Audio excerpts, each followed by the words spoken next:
If you like to get lost in a story filled with twists and turns, time for something truly amazing from our Seth Doan.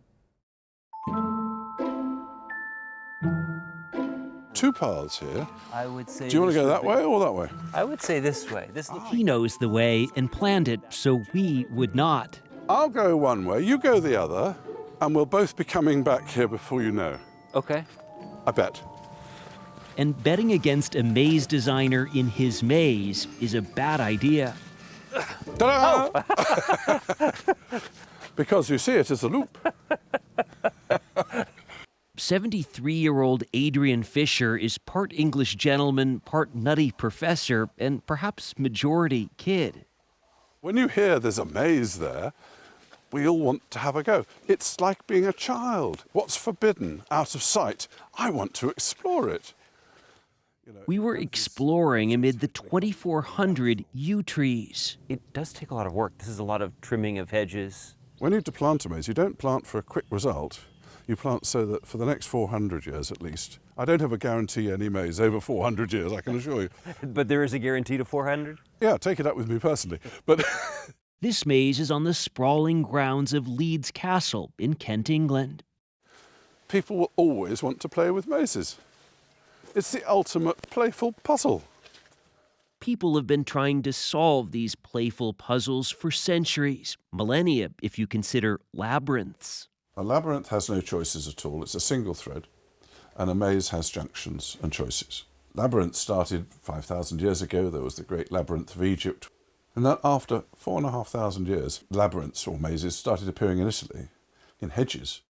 Fisher has worked in 43 countries, building 700 mazes. It's like a piece of sculpture. You engage with it, you interact, and you go away and you look back as you leave, and you keep on talking about it because it's excited you. So it is essentially an art form. Do you see yourself as an artist? I think very much so, yeah. Commissions include, perhaps counterintuitively, the airport in Singapore. And you've got a plane to catch, and if you get lost, you miss the flight.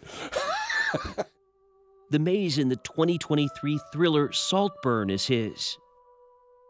You have also done corn mazes through cornfields. Corn maze, yes, to design the first corn maze in the world in Pennsylvania. Since when I've gone and built over, 420 corn mazes around the world.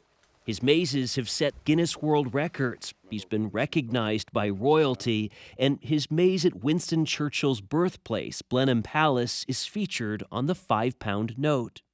It's quite a British thing, mazes, but we absolutely love them. Helen Bosner-Wilton is the chief executive of the Leeds Castle Foundation.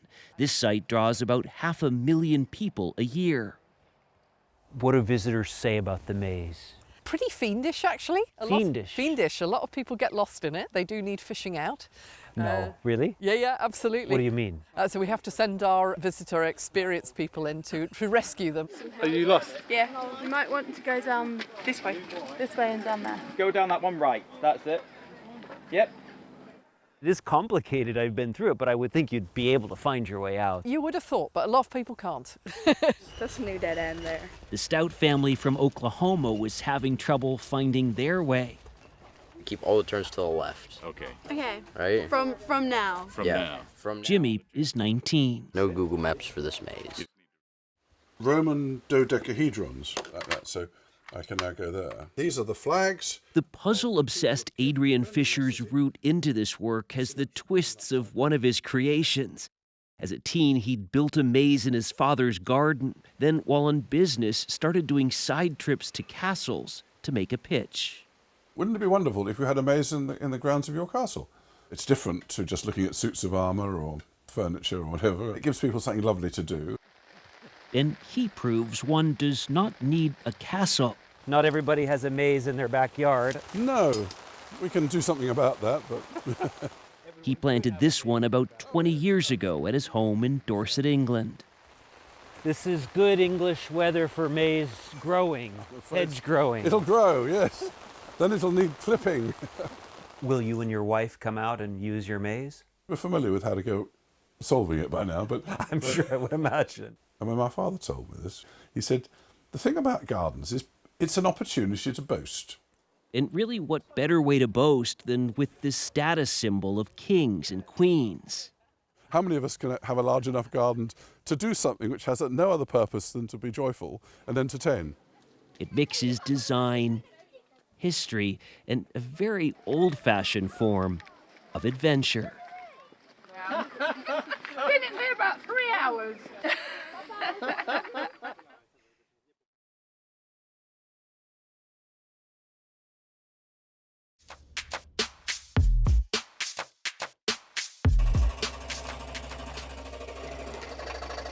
5.5 years ago, Conrad Armstrong made a puzzling career change. And how does a software engineer go to making jigsaw puzzles for a living? I decided I had made enough money and decided to quit and reinvigorate my hobby of making handmade wooden jigsaw puzzles. He'd been around puzzles for years. Right about the time I graduated from college, my father bought a scroll saw, which is actually what's used to make jigsaw puzzles. And I just picked up on the technique. Each piece is designed and cut by hand, out of wood. Mass-marketed cardboard puzzles may be wildly popular. More than 1 billion are sold each year.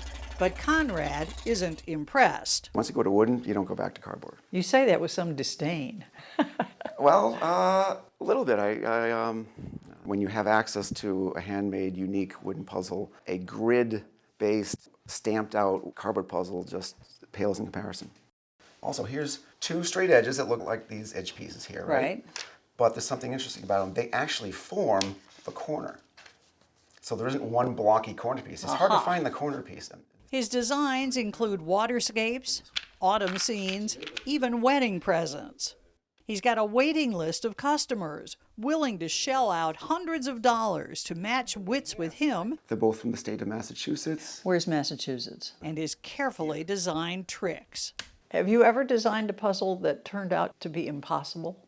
No, if people stick through it long enough, they'll eventually solve it. How long is long time enough? and enough space. Yes. If you have a table that's separate from the table that you need to eat on. You just leave it there. Or for weeks and months if you need to.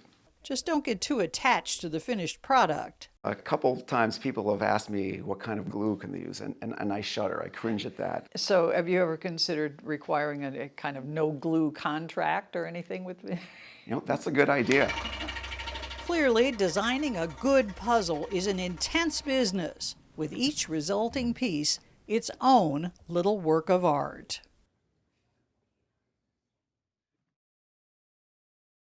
Throughout the morning, our Susan Spencer is all about fun and games. First up, wordplay. For millions of Americans, morning means breakfast, coffee, and most importantly, Wordle. I mean, my Wordle is usually done in the first 10 minutes of consciousness. Yeah, I mean, some people, they play our puzzles the minute they come out. Everdeen Mason is the editorial director of the New York Times Games. This has a good amount of space, though, in between. Zoe Bell is its executive producer. What do people think when you tell them what you do for a living? It is a cocktail party winner. Yes. Yeah. Wordle, the brainchild of software engineer Josh Wordle, was acquired by the New York Times in 2022. A year later, it was played 4.8 billion times. Tens of millions of people are playing it every day. Okay, let's see what happens. Ooh. Absolutely nothing. That's the worst possible result. If you're late to the game, here's how it works.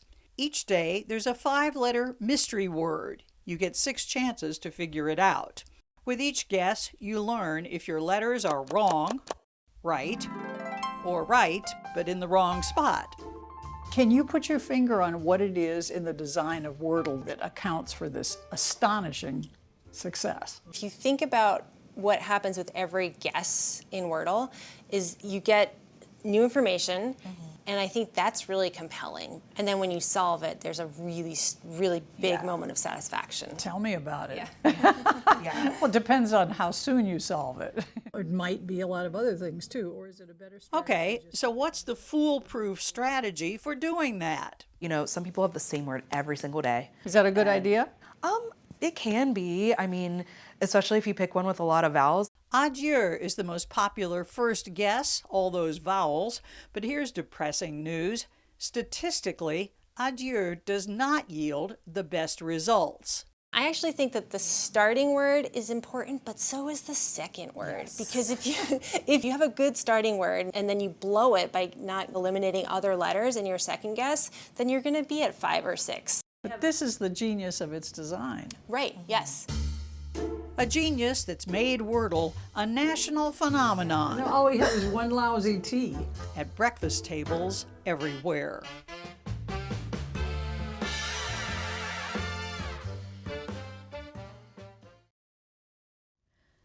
Now comes a story from Martha Teichner, which can best be described as puzzling. You are about to engage in Pancake Pictionary. We're trying to communicate with our table using only pancakes. Say what? We have to communicate to them this name, Hermione Granger from Harry Potter, without words, without spelling, just pancakes. It was January 2020, before COVID, that I met A.J. Jacobs. The puzzles come in all shapes and sizes. Overgrown kid and puzzle nerd doing research. 1, 2, 3. Yes! Yes, research for his new book. Another fairy godmother. Isn't that an arrow in her head? One more pancake and we got this. This, believe it or not, is MIT, home of the MIT Mystery Hunt. The prize? A coin hidden somewhere on campus. But the prize isn't really the point. This is the granddaddy of all puzzle hunts. It's been going on for 40 years, and there are 2,000 people, over 50 teams, so it's like Ironman triathlon for the brain. Silly, you say? All right, so AJ... The storyline for the 2020 hunt involved goings-on at an imaginary fairy tale-themed amusement park. The solution to one puzzle was a clue to the next. Hundreds of different ones. Rubbing his nose. This is part of the puzzle. You can't solve the puzzle without rubbing his nose. For more than 2 years, I tagged along with A.J. Jacobs on his puzzling adventures, even though I'm terrible at puzzles and games. I've never played with a Rubik's Cube before in my whole life. I don't know what it means to solve it. To solve means every side is just one color. During the worst of COVID, we dropped in via Zoom. It's moving so fast it's sort of blurry. On Daniel Rose Levine, a Rubik's Cube whiz, then 17, holder of several world's records. So timer on.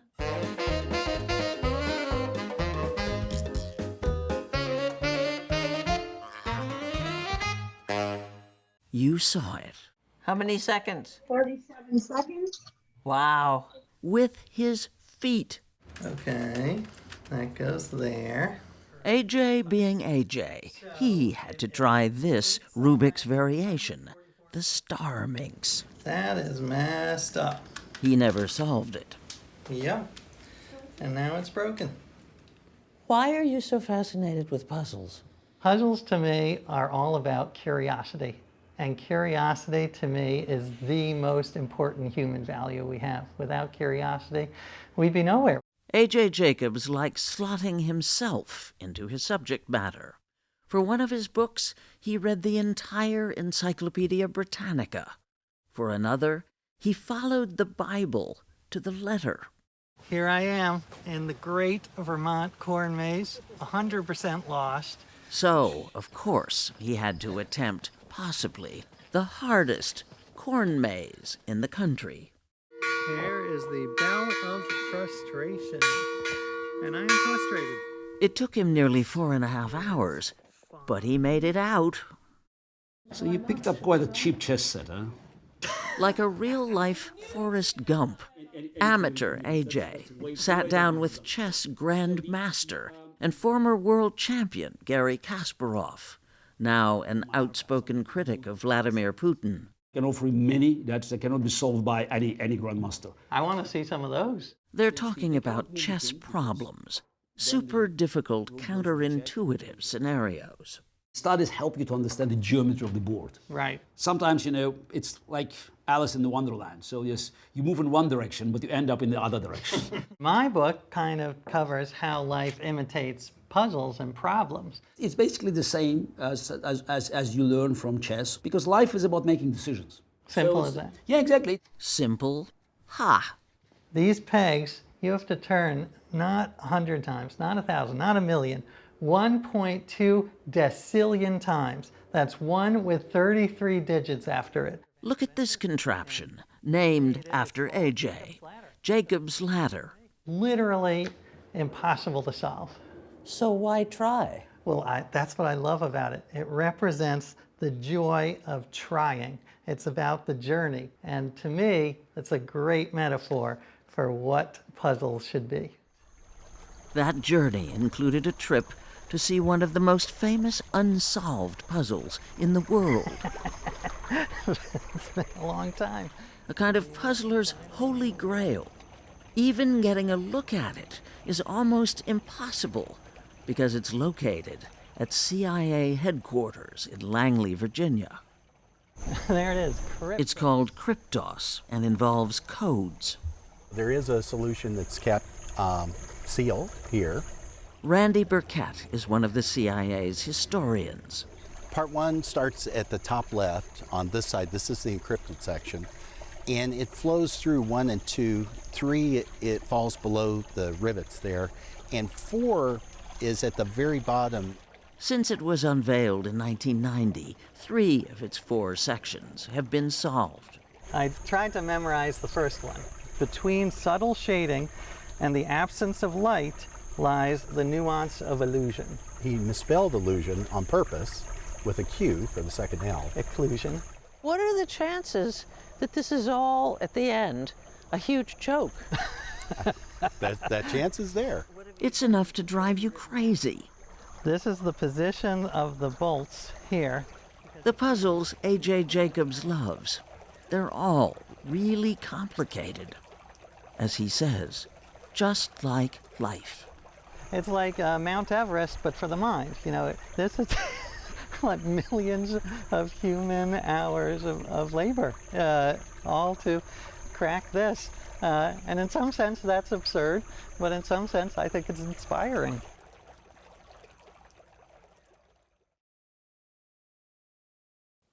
How best to spend those long, long hours of isolation at home? Well, how about the puzzling pastime that Morocco has been pursuing? Last year, when I purchased this 1,000-piece jigsaw puzzle of a 1933 Diego Rivera mural, I didn't expect to get to it until I was, 80? Well, things have changed. I'm not the only one. All across the country, people are pulling out their puzzles to pass the time. In fact, the very first jigsaw puzzle is said to have been made by a London mapmaker in the 1760s. His name was John Spilsbury. Anne Williams is a jigsaw puzzle historian. He pasted a map onto a thin piece of wood, and he used a scroll saw to cut it up. England would be one piece, Germany would be another piece. He marketed these to the very affluent and influential people as a tool to teach their children geography. And Anne, I gotta say, a jigsaw puzzle is a great way to learn geography. Oh, absolutely. I think just about everybody spent some time in their childhood putting a map of the United States together. Soon, puzzles expanded their reach beyond learning. So nursery rhyme, fairy tale subjects, ships and trains. Early in the 20th century, gaming company Parker Brothers came up with the idea of interlocking pieces, each one cut by hand, mostly, says Williams, by women. Parker Brothers claimed that it hired women because they already knew how to sew. A treadle sewing machine looked very much like a treadle scroll saw, so they were easy to train, and they didn't mention that they could pay the women a lot less. It was during the Great Depression that the popularity of jigsaw puzzles exploded. It used to be crossword puzzles and backgammon and mahjong. Now it's jigsaw, and it's got the whole country steamed up. 30 million households in the United States were absorbing 10 million jigsaw puzzles every week. Puzzles were entertainment and employment. There were so many people out of work. You could buy a scroll saw, a jigsaw, for $20. They set up the saw in their kitchen or their basement, started making jigsaw puzzles and selling them to their neighbors or renting them out through the local drugstore. Rose and Mark Stevens of Peacetime Puzzles in Northwood, New Hampshire, have been making and selling puzzles for 25 years. We go through spells.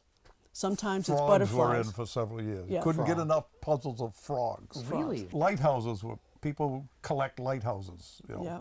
That was a big thing for a couple of years. What are some of the recent crazes? Dogs, Recent birds. owls. Winter bugs. Owls are very, Yeah, owls. But the bulk of their business comes from personalized puzzles. You upload your picture of your dog to the website. Rose gets it, blows it up, prints it out on the large format printers, and I mount it on cardboard and die cut it, package it, and then ship it.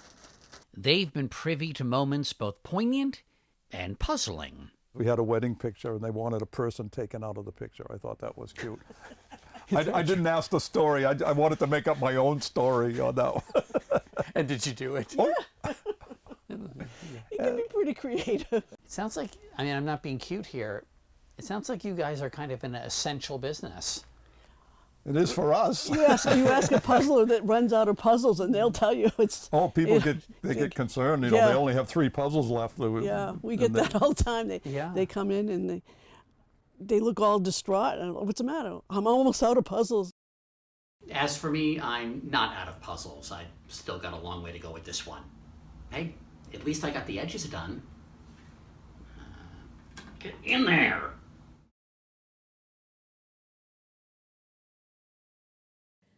No Exit is more than the title of the play by Jean-Paul Sartre. Here's David Pogue and company. When you got 5, not 6. Arrgh! Oh, wow. Okay, this is unlocked. All right. Hey. What do you got? A bloody finger. Oh, fingerprint. Fingerprint. Ordinarily, it takes only one Sunday morning correspondent to report a story. And what number did you dial? Number. He dialed number. But today, we're working as a team. Hoover. Jake or Hoover. Let's see. Martha Teichner, Nancy Giles, and me, plus Sunday morning intern Corey Peeler. Apparently, we're locked in a CIA office with 1 hour to escape before a bomb goes off. Oh my gosh, I found the bomb. And here's the crazy part. Oh, cassette tape! Yes. Woohoo!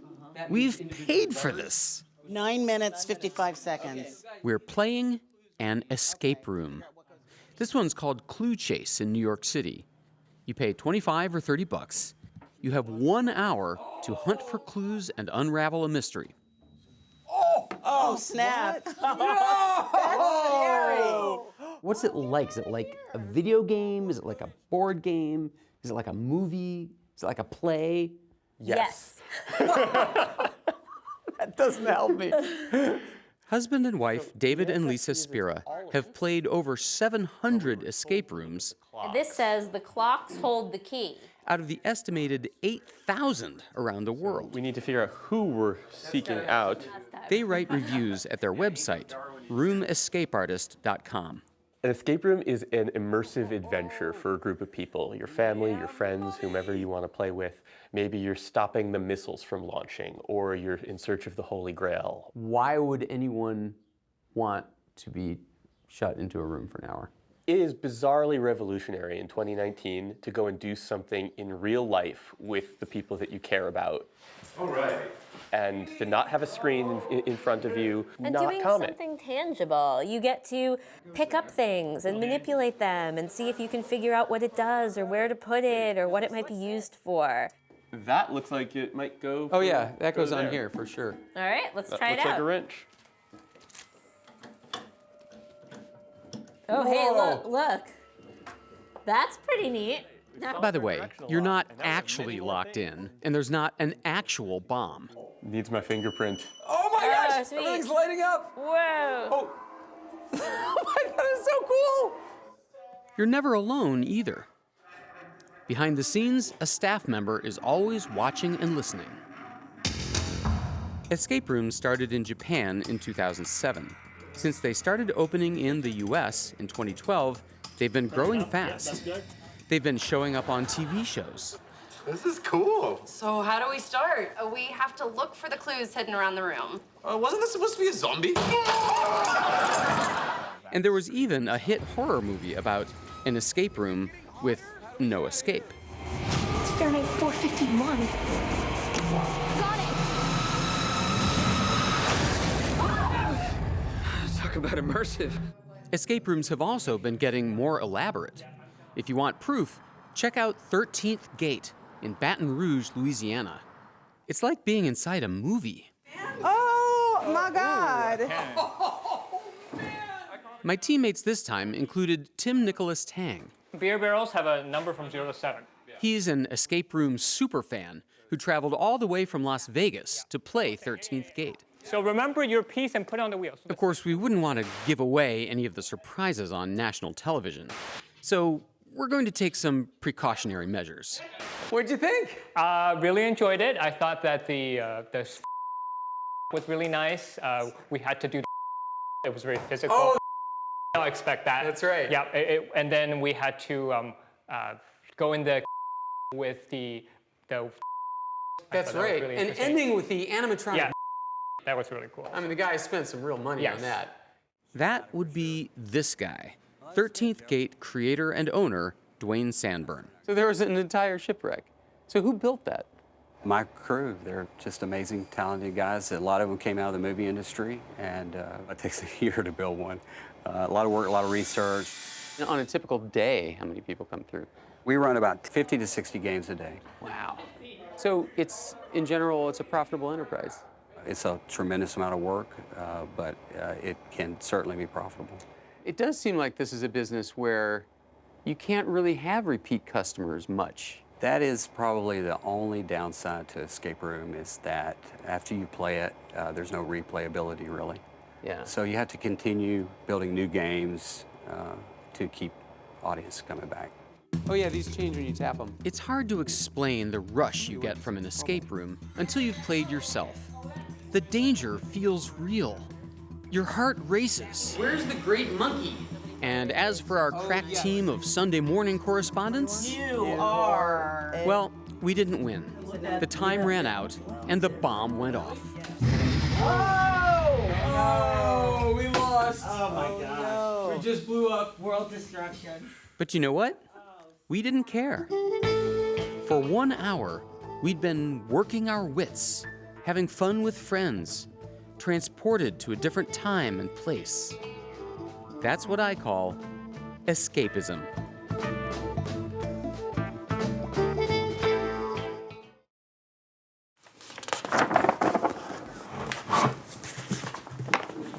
Will Shortz's passion is crossword puzzles, and he's world class. Editing the daily puzzle in the New York Times. Authoring or editing more than 500 crossword puzzle books. Solving a crossword is like putting the world in order, and you don't get that satisfaction much in everyday life. His success has him constantly in demand. Thanks a lot. Traveling the world as the renowned puzzle master. Awesome. Thank you so much. Have a good one. That should be enough to fill every hour of every day. But he's got another passion. Shortz might describe it as 2 words, 8 letters. When I'm walking into a club and I hear the sound of ping pong balls, that is one of my favorite sounds in the world. He started playing as a kid in the family basement, and by high school he was getting good with the trophies to prove it. 1966, I think this was my first ping pong prize. How old were you? Let's see, I was 14. But that same year, the teenaged Shortz sold his first crossword puzzle, and a career was launched.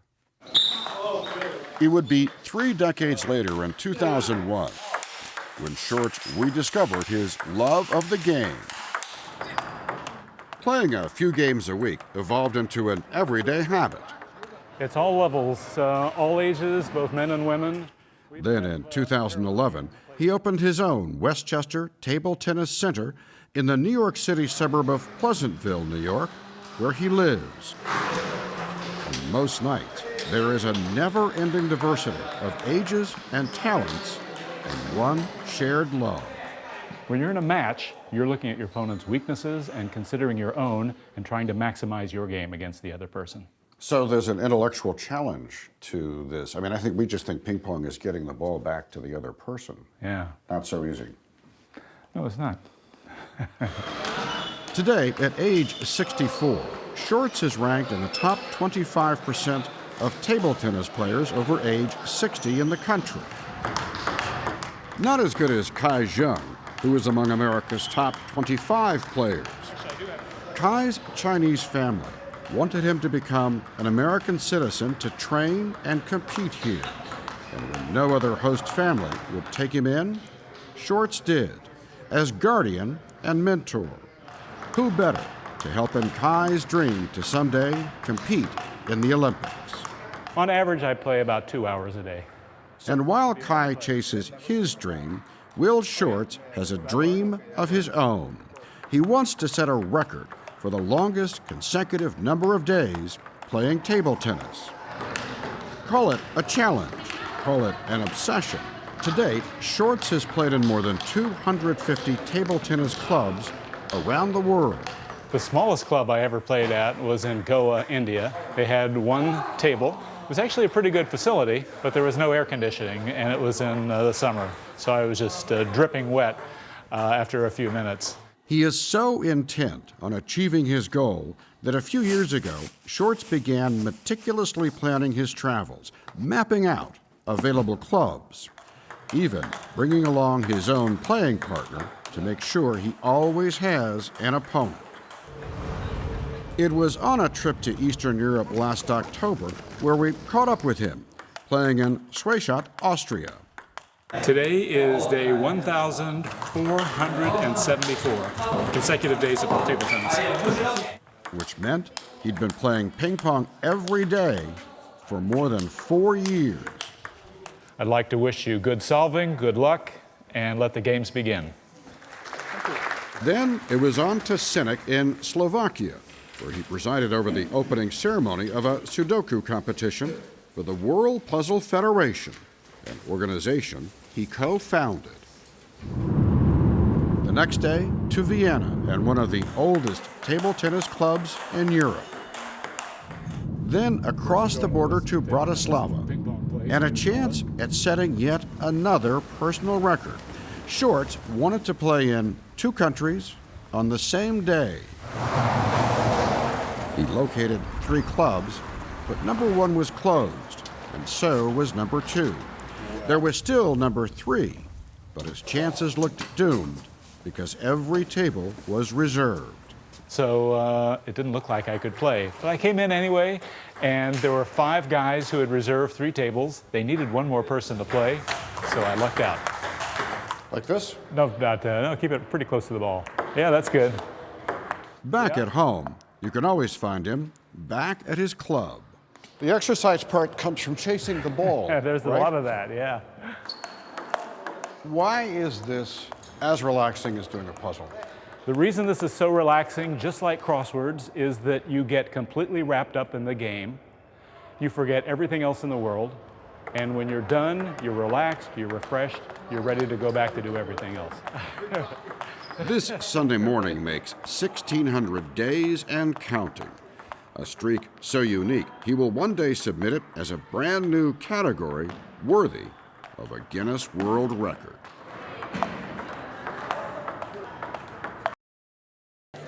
It's been over 125 years since Sherlock Holmes first appeared in print. But devotion to fiction's greatest detective hasn't dimmed in the slightest. Apiary! Yes! Forjitsu! Welcome to 221B Con, a convention named for Holmes's Baker Street, London address. But this door is an ocean away, in Atlanta, Georgia, where fans don't just admire the master of deduction, they want to be him. Who are you wearing? This is a deerstalker hat. One can deduce that David McAllister has been reading Sir Arthur Conan Doyle's stories a little bit longer than most of the other attendees here. This is absolutely terrific. It just shows that Sherlock Holmes is timeless, and each generation finds its own way to express the appreciation for these characters and the interest in the Conan Doyle's works. All of this Sherlock mania grew out of a curious case of frustration. Sir Arthur's, that is. It always annoyed me how in the old-fashioned detective story, the detective always seemed to get at his results either by some sort of lucky chance or a fluke, or else it was quite unexplained. I began to think of turning scientific methods, as it were, onto the work of detection. In other words, Holmes didn't rely on dumb luck. He used reason and close observation to solve crimes. Furthermore, I'd say that Dr. Mortimer had a small practice in the country and was the owner of a dog. How can you tell that? Quite simple. From the teeth marks. Look, you can see for yourself. Conan Doyle's great coup as a popular writer was the idea that he could keep the same character in a series of stories. Michael Durda, Pulitzer Prize-winning book critic for The Washington Post, says Sherlock was the first serialized character. Rather than have a new detective for each story, he would just keep Watson and Holmes coming back. So they built up a natural kind of interest in them, so that this idea of the mastermind detective became very popular. New Yorker Abby Armada came to Atlanta to compete in the convention's costume contest. I'm the fireplace from 221B. Sherlock Holmes' fireplace. Sherlock Holmes' fireplace. Sherlock kept a skull on his mantelpiece, so your head is on the mantle? Yeah. Basically. Okay. Yeah. Great. Yeah.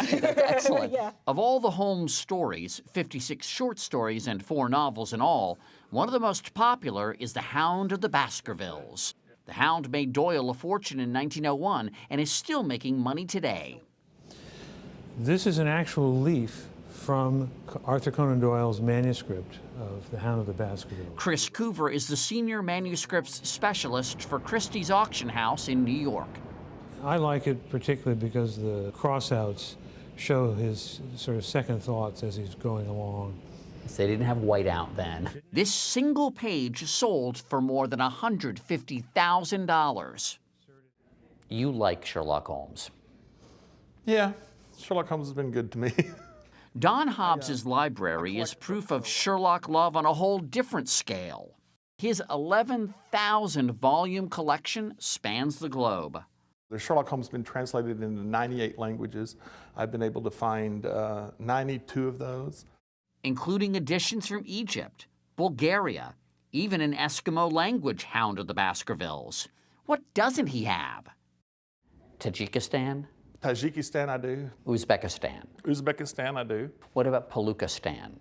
No such place. Okay, so, well, Stump the stumper here. Would you have a message for somebody who has 11,000 volumes of Sherlock Holmes, including one in Inuit, the Eskimo language? Well done. You still haven't told me where we're going yet. Lucy Liu and Johnny Lee Miller are the stars of CBS's own Elementary, which updates the Victorian tale to modern-day New York. Are you the first tattooed Sherlock Holmes? Well, I don't know about that, Well, because right, we I don't haven't know. seen all of the other Sherlock Holmeses naked. Madam, Well, everyone else has. I'm a professional, but beneath this pillow lies the key to my release. Whether it's Robert Downey Jr. in the movies, Good morning. Benedict Cumberbatch in the critically acclaimed BBC TV show Sherlock, Get off my sheet. or actually Mr. Miller himself. Care to explain why you broke out of your rehab facility the same day you were being released? Today's Sherlock is pushing all kinds of boundaries. Lucy Liu plays Holmes's partner in crime solving, Dr. Joan Watson. To Sherlockians who think that might be a step too far, They can criticize all they want. It's not going to change the situation. I'm not going to get any kind of a sex change anytime soon. Right. So it's going to Well, it's maybe going to for stay where it sweeps. is. Maybe for sweeps. For sweeps, think- right? Well, when in like our 5th year, something may happen. Well, that wouldn't faze the fans in Atlanta. Most of them met in cyberspace on sites like the Baker Street Babes, always 1895, Better Homes and Gardens. Next is Willa, who is... Kaz Cronin is the proprietress of Where Sherlock. Naturally, she hosted the convention's costume contest. When you're part of an online community, this is the only place where you're going to find these people that know how passionate you are. So, And Sherlock Holmes is your social network in a way. yes, that's the best way of explaining it. It seems like there's a Sherlock for everyone. It's clearly an evolution. Who else to put it all in perspective than Ashley Polasek, who is getting her doctorate in, what else? The cinema of Sherlock Holmes. What does the astonishing popularity of this character say about us? We long for order and reason. This is a guy who can walk into a room and see all the things going on in the room and go, that matters, and none of the rest of it does. And we would love to be able to do that. Elementary, my dear Watson. Elementary. A muffin?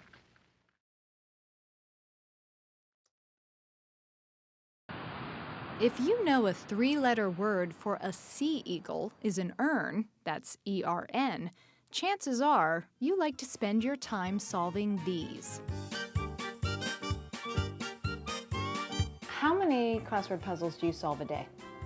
At this point, I probably solve an average of 10 a day, maybe more, depending on how busy I am with the rest of my life. Odd trivia and unusual vocabulary are par for the course for crossword puzzle enthusiasts, or cruciverbalists, like Dan Fair. He's the reigning American crossword puzzle tournament champion and one of the fastest solvers in the country. Those daily 10 puzzles take him all of 10 minutes to do. I know almost every fact about Yoko Ono, because Ono is a super famous person as well as a very useful set of letters. You probably also know a lot about Yoda. Yes. For 100 years now, we've had a love affair with the crossword. You know, love, as in 0 in tennis. Or all you need, according to the Beatles. Keeps your mind sharp, and it's a good way for people to get to know each other, apparently, and eventually leads to marriage and family. So it went for Corey Newman when, with the help of the Washington Post, he proposed to his now wife, Marlo, in a Sunday crossword puzzle. My heart was racing, I was real nervous. She sat down next to me, we started doing the puzzle, and she actually completed her name. You know, she figured out Marlo Epstein, and I was so sure at that point she would know something was up, and sure enough, she didn't. She just figured it was the biggest coincidence ever. It wasn't until 51 across, the clue, words with a certain ring to them, that Newman got down on one knee. Will you marry? Yes, of course. Oh my God! The very first crossword puzzle ran in the New York World on December 21st, 100 years ago this week. It was the creation of this man, Arthur Wynne. On the Sunday before Christmas in 1913, he invented a puzzle he called a word cross. It was in the shape of a hollow diamond. The first answer across the diagram was filled in for you. It was fun. Will Shortz is crosswords editor for the New York Times. It was an immediate success with readers, so it became a weekly feature in the world. It continued into the early 1920s, and by that time there were a few other newspapers in the country running crosswords, but very few. Hardly anyone knew this puzzle. All that changed when two young Columbia University journalism graduates decided to enter the world of publishing. They were Dick Simon and Max Schuster. One of them had an aunt who was a big fan of the crosswords in the world, and she suggested they do a book of crosswords. So they went to the puzzle editors at the World, and the trio of editors there put together the world's first crossword book. And the very first book by what would become publishing giant Simon & Schuster, which is now owned by CBS. It launched a national craze. The B&O Railroad installed unabridged dictionaries on its trains for the convenience of its puzzle-loving passengers. There were crossword dresses, crossword contests in all the newspapers with huge prizes. There was a show on Broadway called Puzzles of 1925, in which the climactic scene was set in a crossword puzzle sanatorium. But creator Arthur Wynne, the man who started it all, never cashed in on his invention. He went to his boss and he said, "This seems to be taking off." He said, "Should I have it copyrighted?" And he said, no, it's a passing fad, Arthur, don't waste your money. And so Daddy never made a dime. Catherine Wynn Cutler of Clearwater, Florida, is Arthur Wynn's daughter. Puzzles were part of her childhood. When I was little, he and Mother went to the store and left me alone in the house reading. And he said, your instructions are on the kitchen table. And I went out and looked, and there was a picture of a big B, and it was on top of a bed, and the letter 9 was next to it. And I was supposed to figure out that this said, be in bed by 9. And I did. Cutler says her dad was never angry about not capitalizing on the popularity of the crossword. He was rueful, but he had the grace to laugh. He enjoyed the fact that he had done it, and that people did call him the father of the modern crossword. Is the crossword as modern as ever? Nowadays, people famously have shorter attention spans. And think about a crossword. A daily puzzle has around 76 clues and answers, each one on a different topic. You're solving a puzzle, your mind's jumping from one thing to the next. I think it's perfect for the modern age.